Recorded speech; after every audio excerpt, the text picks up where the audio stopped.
muito boa tarde. Eu sou Felipe Lima, eu sou acadêmico do curso de Tecnologia em Laticínios, Instituto Federal do Sudeste de Minas Gerais, campus Rio Conde. Então, o que é monografia? Monografia é um trabalho científico que você vai, pesquisar, discutir e aprofundar em um tema específico relacionado a alguma área de formação de algum curso. Por exemplo, eu quero me especializar em microbiologia, por exemplo. Então, quando você for fazer aquele curso de especialização, você vai ter algumas disciplinas que vão agregar alguns créditos na sua formação, certo? Então você vai fazer aquelas disciplinas, terminou aquelas disciplinas, você tem um objetivo, por exemplo, de ir no campo, por exemplo, de uma indústria, para falar, por exemplo, de boas práticas de fabricação, em alguma indústria, seja ela de laticínios, seja ela de água mineral, Então você vai fazer uma monografia. E essa pesquisa, da monografia, ela deve conter uma fundamentação teórica sobre o tema. Então, como eu disse, com objetivos, uma situação, problema a ser solucionada, uma análise, resultados obtidos e consideração sobre a temática abordada. Qual que é a diferença entre monografia, tese e dissertação? A monografia, ela existe, assim como outros trabalhos acadêmicos, ela é um pouco parecida com a tese, com a dissertação. Mas a monografia, normalmente, ela é solicitada na conclusão de cursos de graduação, de especialização. Já a dissertação, ela é solicitada no mestrado e a tese no doutorado. E qual que é a importância dela para a formação acadêmica? A monografia ela é bastante importante para a formação acadêmica e profissional do estudante. Ela faz com que ele se desenvolva, planeje e organize as suas ideias com senso crítico, maduro e consciente, no qual ele saiba se posicionar e defender as suas convicções. Para definir um tema que será discutido em sua monografia, o passo é o desenrolar do tema, como eu disse, e a escolha de um orientador. Então, por exemplo, eu quero fazer alguma especialização na microbiologia, mas voltada na parte de alimentos. Então, o meu orientador ele tem que ter uma experiência, ele tem que ter artigos publicados, uma vivência naquele assunto, para ele poder me orientar e a partir dali eu desenvolver meu senso crítico, Então, para a gente fazer o levantamento da revisão bibliográfica, como eu disse, é importante ler autores especialistas nesse tema, por exemplo, microbiologia de alimentos. É bom buscar fontes que sejam confiáveis, como artigos, sites, por exemplo, no Google Acadêmico, por exemplo, que é muito importante, livros, entrevistas, revistas e material que servirá de base para o aprofundamento teórico. Então, a partir da monografia, é muito importante que a gente faça anotações, contextualizar e começar a escrever a revisão bibliográfica para a monografia. E na monografia, por exemplo, você vai desenvolver uma metodologia de pesquisa. Por exemplo, essa parte da monografia, ela diz a respeito ao seu esforço para solucionar o problemático definido. Então, como que vai ser? Vai ser experimental?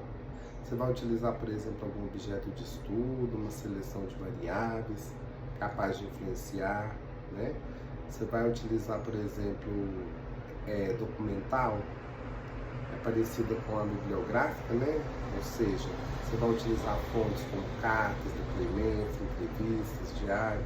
Isso é muito interessante para o levantamento de dados para a execução da monografia, certo?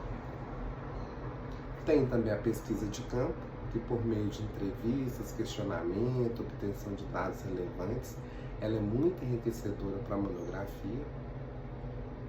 Bom, a estrutura da monografia ela é muito importante, né, para conhecer os elementos, né, que são pré-textuais, textuais e pós-textuais.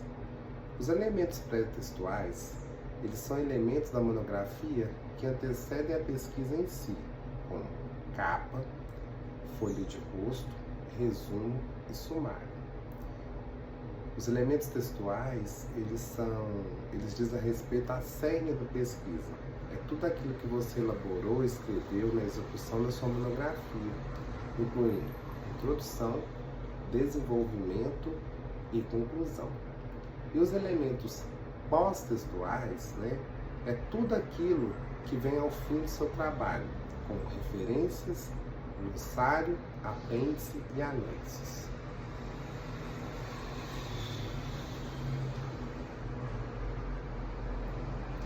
Mas como fazer a monografia? É bom definir o objeto de estudo, né, uma problemática a ser solucionada.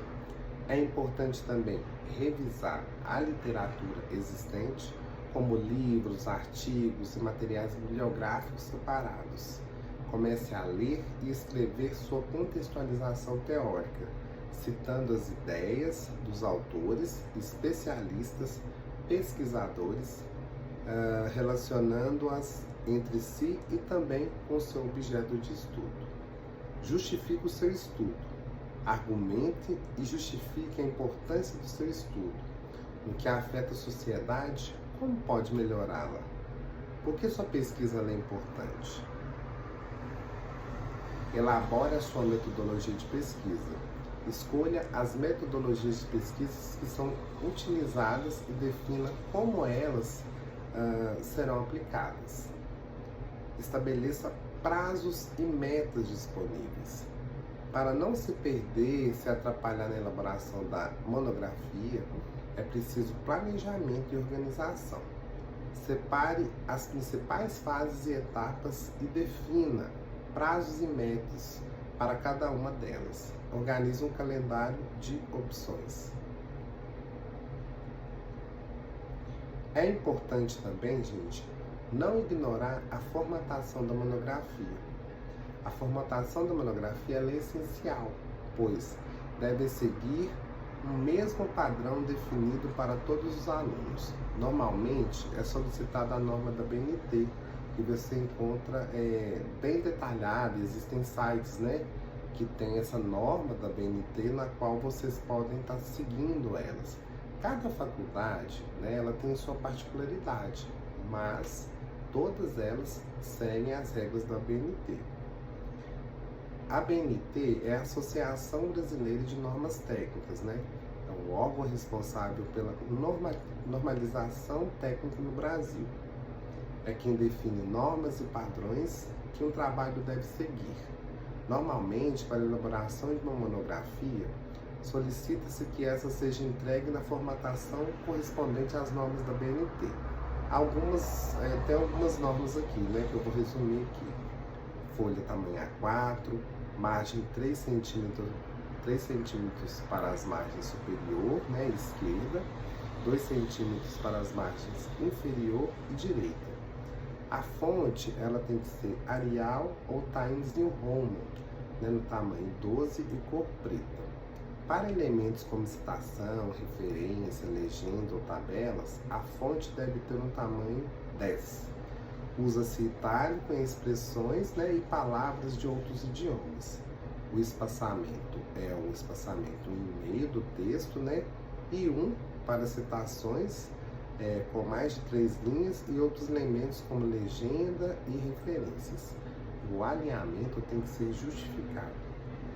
Além das padronizações, as normas da BNT ainda instruem sobre a capa, índice, tabela, anexos e demais elementos pré- e pós-textuais.